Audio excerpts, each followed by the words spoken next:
Well, I'm glad to be here and excited to see so many familiar faces over the years, and see some new faces too. And it's been a lot of fun here in the past years that we've been developing all these products and technology. And I want to kind of take you through a little brief history of training with power first, and just kind of bring you along and give you some ideas about how this will help you when you talk to your customers.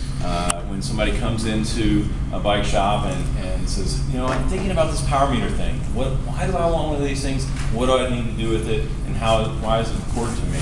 So that way you can take that home and kind of work with that. So, Michael, you're gonna do slides? You just point. All right, got it. So let's just talk a little about the history of power training. It's been, it seems like, wow, this is something really new, but in reality, we've been doing this for a really long time. Back in 1896, this guy, a sports scientist, an exercise physiologist, Boney, used it to study racing cyclists on this wonderfully medieval contraption right here. So we've been doing this for a long time. Back in 1913, the refined ergometer was developed by another sports physiologist as well, Keogh, and these things are still in use today. So it's pretty interesting to see that some of the things that have been happening a long time ago are now still, really kind of coming into the modern age.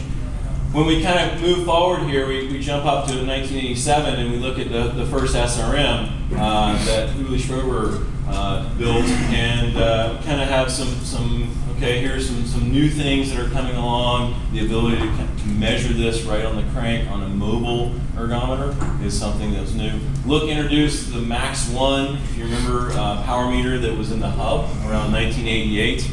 They were one of the first ones to kind of bring that to the market. I remember looking at the Winning magazine back then, if you remember back then, about what the Max 1 was.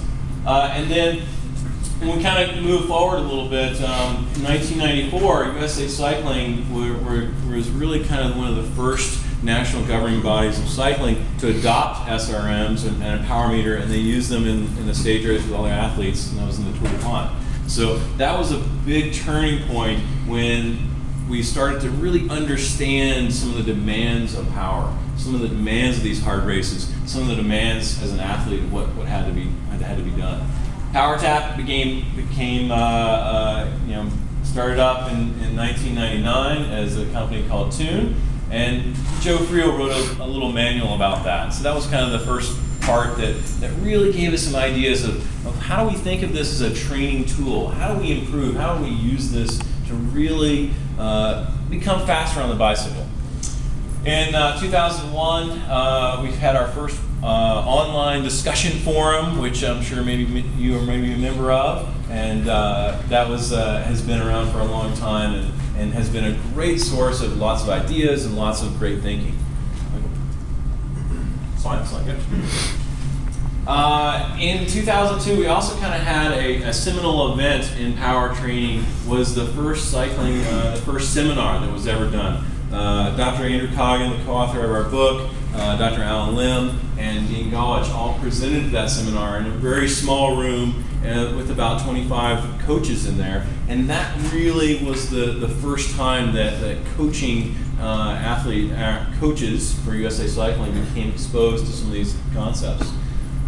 Myself and Dr. Coggin and another guy, Kevin Williams, we started the Cycling Peak software, and we released that in 2003. Dr. Coggin came out with some things that we now use all the time: power profiling, normalized power, training stress score.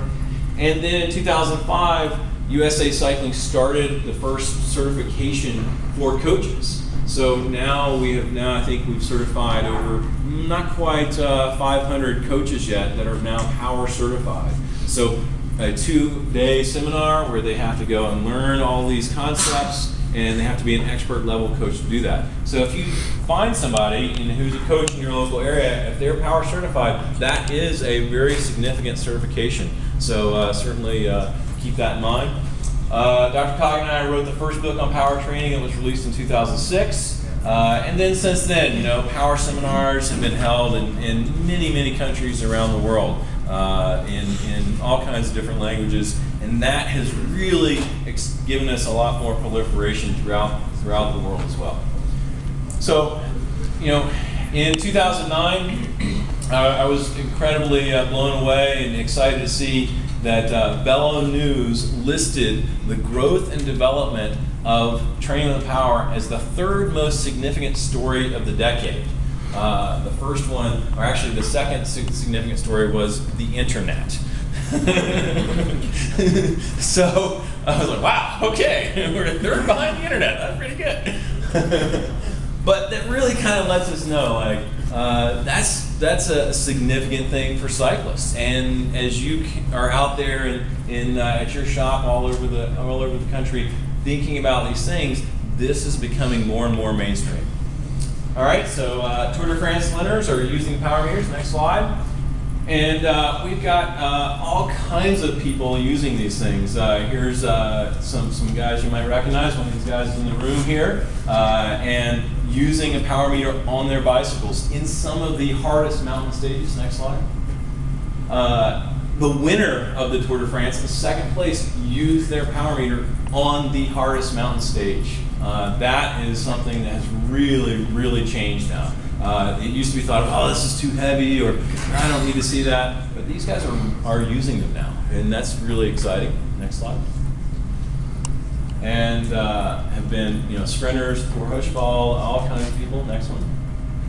And some of these guys have been using it for a long time. All right. So, as we kind of seen now that power is becoming more and more accepted, not only at the amateur and enthusiast level, but also at the pro level in some of the hardest races in the world. What is power? Like, what is it? When somebody comes to you and asks you about this, what do you tell them? Well, some basic things here. Really, work is force times distance. Power is work divided by time. So in terms of cycling, right, power is torque times angular velocity. Torque is the measurement of rotational force over distance, and wattage is the measure of this torque over time. Simply, wattage is how hard you pedal multiplied by how fast you're pedaling. Okay, so that's really when we talk about it. I can produce 1,000 watts by pushing very, very hard in a big gear, or I can produce 1,000 watts by pushing and pedaling very, very quickly in a very small gear. So, well, that's exciting, but why is it important? Why do I care about this, and why should your customers care about this, and what are they going to gain from it? Well, it's the direct determinant of performance velocity.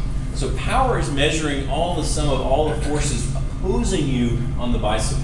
So we have aerodynamic forces, we have rolling resistance, we have drivetrain. All of these things are kind of summed up, and that's what's really, when we look down there and say, okay, to go 25 miles an hour, I have to do 300 watts. Well, that's telling me how much work I have to do to do 25 miles an hour. Now, maybe you're in a very aerodynamic position, and at 300 watts, you may be able to go 28 miles an hour, or maybe the opposite. You may be in a very unaerodynamic position. We'll kind of look at aerodynamics in a minute. Okay? It's also important because it's the direct determinant of these physiological and perceptual responses. Okay, so power is, one more slide. Ooh, that's a little dark.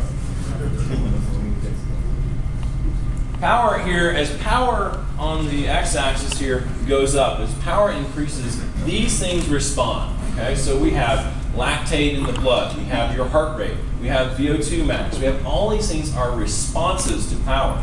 And that's a big change in the way that we've been thinking is, what are we doing from a perspective of training? Now we can train with what we call the dose and response method. And we're looking at this as these responses are important to understand. And I'm sorry to interrupt you. The lights, can we get those up a little bit more, please? Just a little bit brighter.